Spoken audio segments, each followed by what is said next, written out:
Muito bem, no último bloco do programa de hoje, terça-feira, né? Véspera de jogos pelo campeonato da Série A, e com o Fernandinho falando, ele já disse aqui que o americano vai fazer 2 jogos contra equipes profissionais, né, de Minas Gerais, e que poderá aí sim ser feita uma avaliação, né? Eu penso que realmente há pode sentir realmente se o time tem condição, se não tem condição. Aliás, o Júnior Brasília me dizia que o próximo adversário do Goitacazes vai ser um time chamado Capixaba, que é do Espírito Santo, e depois, então, no dia 13, vai ter um sábado, vai ter um jogo pela manhã com a equipe do Campos, que está se preparando para disputar a Série C. Mas, Fernando, Barra Mansa está vivendo um problema sério, divulgou pela internet, no Facebook, fazendo um apelo dramático a comerciantes, a industriais daquela área, para que patrocinem o clube, que coloque a logomarca na camisas e tudo mais, para que o time possa se manter na Série A do campeonato. Quer dizer, isso aí é um ônus que a equipe tem, que veio da Série B, com aquela coisa toda, e agora enfrenta um problema desse. Os jogadores não quiseram treinar, estão com o salário atrasado e jogam amanhã com o Flamengo. Eu não acredito em time de aluguel. Nunca acreditei. Todos os times que fundamentam seus trabalhos nas mãos de empresários, a sobrevivência é durante o período em que esses empresários alimentarem financeiramente as equipes. No momento em que eles se desligam, o clube fica à mercê do destino porque não tem uma estrutura interna para suportar. Nós tivemos no campeonato do ano passado times que se tornaram equipes de aluguéis, como o Séries, que trouxe o Cláudio Pagodinho, que hoje está no Boa Vista. Exatamente. O Barra Mansa, que contratou o Thiago, que era atacante e depois se tornou zagueiro, e que já teve passagens em clubes como o Vasco da Gama. E por aí vai. Então, no ano passado, assim que terminou o campeonato da Série B, esses empresários tiveram um problema lá com a administração e eles largaram a equipe do Barra Mansa. Nós começamos a sentir o reflexo dessa situação degradante para o time da região sul-fluminense já no início da preparação para a disputa da Taça Guanabara.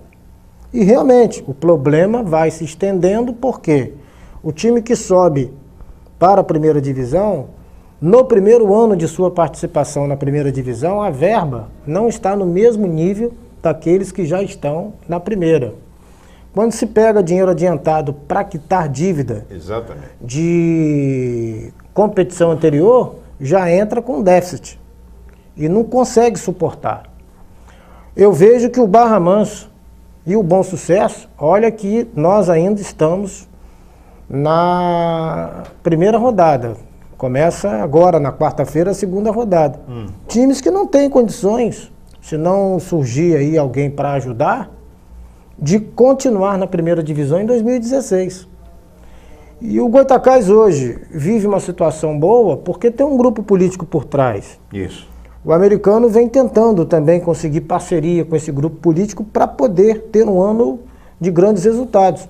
Mas, infelizmente, diante do custo que o futebol hoje oferece, clubes que não têm uma grande estrutura não conseguem se manter. Já há um reflexo ruim com relação aos grandes, que hoje há até uma briga dentro da federação por conta de uma coisa chamada preço de ingresso, que deveria ser resolvida de uma outra forma, criando meios de atrair o torcedor e fazer com que haja mais atrativo na competição. Então, antes da competição começar, já há essa briga. Por aí você imagina as dificuldades dos chamados pequenos. Exatamente. E essa briga, inclusive, como você já disse, em função do valor dos ingressos, né? Segundo um advogado, segundo alguém ligado aí aos clubes e tal, diz que o clube mandante do jogo, ele tem o direito de estabelecer o valor dos ingressos, né? Já o presidente da federação, Dr. Rubens Lopes,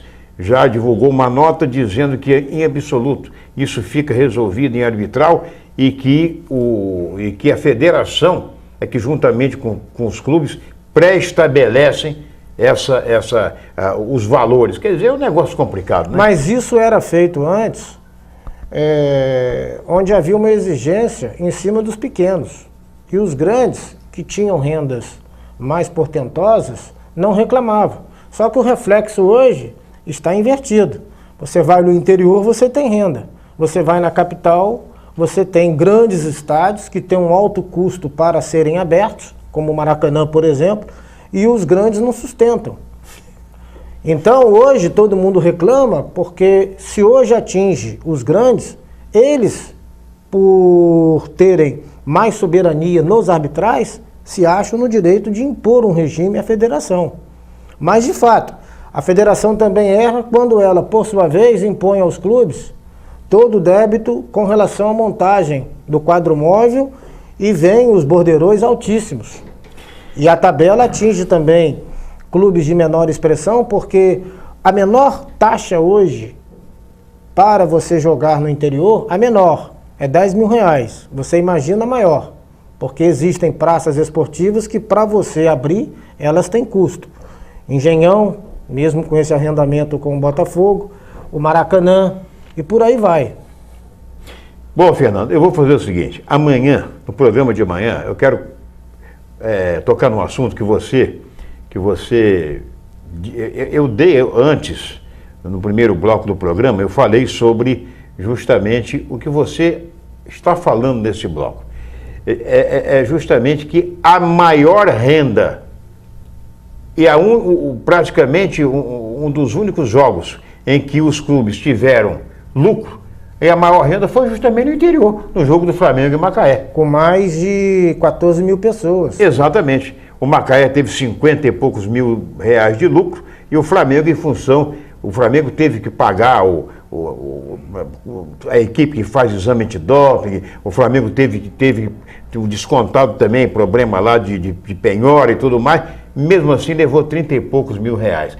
E outro jogo que me surpreendeu foi Barra Mansa e Volta Redonda, também foi no interior, e que pelo menos, né, o Volta Redonda saiu com lucro nesse jogo. Mas lá é um clássico, né? É um clássico e rivalidade. Da região sul-fluminense. É uma rivalidade muito grande, tanto que todo dia do trabalhador, nos anos 70, no dia 1º de maio, a atração era o clássico. Exatamente. Barra Mansa e Volta Redonda. Exatamente. Bom, nós vamos colocando ponto final no seu boletim de esportes de hoje, mas amanhã estaremos aqui outra vez com o Fernando Antônio, falando sobre a primeira rodada do campeonato que foi realizada no último final de semana, que teve de tudo, hein? Teve de tudo, invasão de vestiário, agora a federação já anunciou que o Macaé será penalizado, ninguém sabe em quanto, se vai ser em espécie, em dinheiro, mas amanhã, se Deus quiser, estaremos de volta. Um abraço. Obrigado pelo carinho da audiência e até amanhã.